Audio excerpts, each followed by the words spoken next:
नमस्कार। भाद्र महिनाको पहिलो आइतबार भोलि मैले कुन कुन राशिहरूले के दान गर्ने भनिदिएको छु। हजुरहरूले आफ्नो राशि अघिल्लो भिडियो गएर हेरेर आफ्नो राशिको दान गर्न मिल्यो।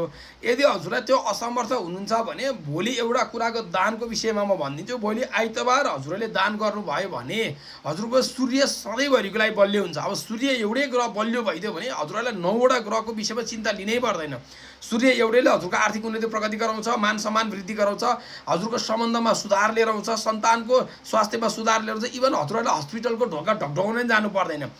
हजुरहरूले भोलि घरमा छ भने घरकै नभए बजारबाट किन्नु भए नि हुन्छ। जौ किन्नु पर्यो। घरमा कतिजना सदस्य छन्, जस्तै उदाहरण 4जना सदस्य छन् है। 4 किलो जौ किन्नु पर्यो अनि 4 पाउ जति या जति किने नि हुन्छ सक्खर चाहिँ त्यसलाई 4 भाग लगाउनु पर्यो।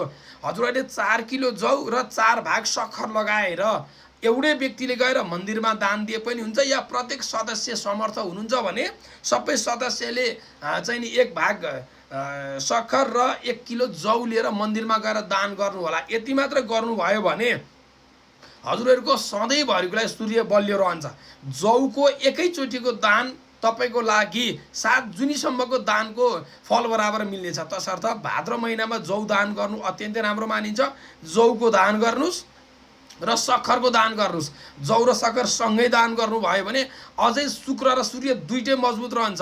कुण्डलीमा शुक्र र सूर्य दुईटै मजबुत रह्यो हजुरको जिन्दगीमा भने कसैको पनि आवश्यक पर्दैन। सबै कुरा अटोमेटिक हजुरको जिन्दगीमा सम्पूर्ण भरिपूर्ण भएर आउँदै जान्छ है। ल हजुरहरूले कमेन्टमा हर हर महादेव भनेर लेख्नु।